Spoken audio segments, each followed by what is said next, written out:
নমস্কার বন্ধুরা, রিম্পার রান্নাঘরে তোমাদের সবাইকে স্বাগত। তোমরা সবাই, আশা করছি তোমরা সবাই ভালো আছো। আমরাও সবাই ভালো আছি। আজ আমি তোমাদের দেখাবো রুই মাছের ঝাল করে। তার জন্য আমি এখানে মাছগুলো ভেজে নিয়েছি আগে।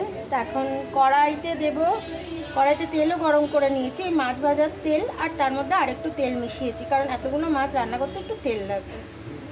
দেখেই নিচ্ছেন তেল দিয়েছি। এখন আমি এতে দেব একে একে একটা লবঙ্গ, একটা ছোটো এলাচ, একটা দারচিনি, একটা শুকনো লঙ্কা, আর দেবো গোটা জিরে। অপর দিকে মিক্সির বাটিতে আমি নিয়েছি দুটো পেঁয়াজ কেটে নিয়েছি, আদা নিয়েছি, আর 3টে কাঁচা লঙ্কা নিয়েছি, আর কুচো করা টমেটো নিয়েছি। টমেটোগুলো দিয়ে সব মিলে আমি একটা মিহি পেস্ট বানাবো। একটা মিহি পেস্ট করে নিয়েছি। আর কড়াতে আমি 4 পিস আলু দিয়েছি, কারণ বাড়ির কেউ আলু খেতে পছন্দ করে না, আমি একাই আলুটা ভালোবাসি, তাই আমার জন্যই আলুটা দিয়েছি। এবার আলুগুলো একটু দেখো লাল লাল করে ভাজা হয়ে গেছে। এখন আমি এই মশলাটা দিয়ে দেব।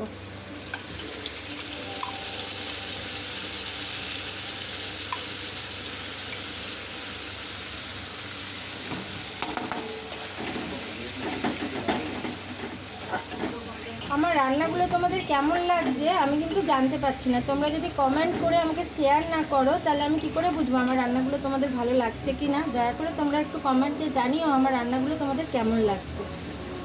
কেটে যাচ্ছে। এবার আমি নুন দিচ্ছি। নুনটা তোমরা তোমাদের পরিমাণ মতো দিও।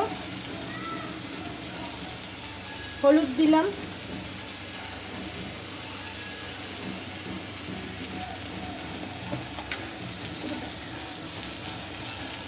চিনি দেবো একটু, অল্প একটু আমি চিনি দিই যাতে রান্নার স্বাদটা একটু অন্যরকম হবে। এবার আমি দেবো একটু লাল লঙ্কার গুঁড়ো। এবার দিচ্ছি কাশ্মীরি লঙ্কার গুঁড়ো, এটা কালার আনার জন্য দিচ্ছি।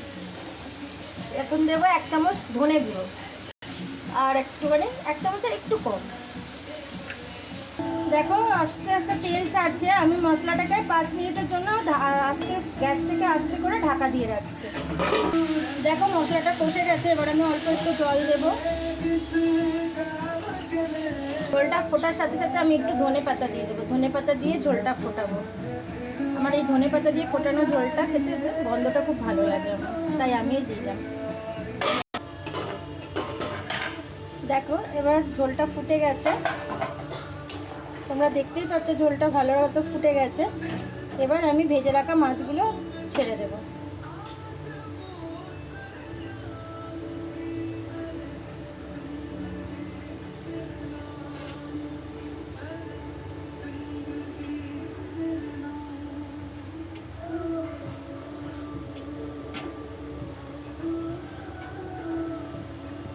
এবার আমি এক এক করে সব কটা মাছ আমি ঝোলের মধ্যে দিয়ে দিয়েছি।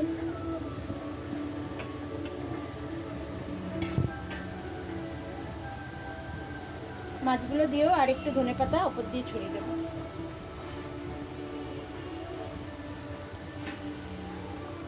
তোমরা চাইলে কাঁচা ধনেপাতাও রাখতে পারো। আমার কাঁচা ধনেপাতাটা খুব একটা পছন্দ করি না, আমার বাড়ির কেউই করে না, তাই আমি একটু ঝোলে দিয়ে ফুটিয়ে দিই।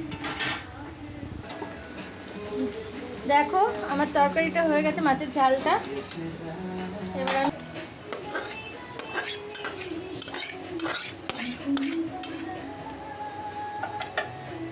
দেখো, আশা করি তোমাদের তরকারি রান্নাটা খুব ভালো লাগবে। রান্নাটা ভালো লাগলে অবশ্যই আমাকে একটা লাইক, কমেন্ট আর শেয়ার করো, নাহলে আমি জানতে পারবো কী করে আমার রান্নাটা তোমার ভালো লাগছে তোমাদের।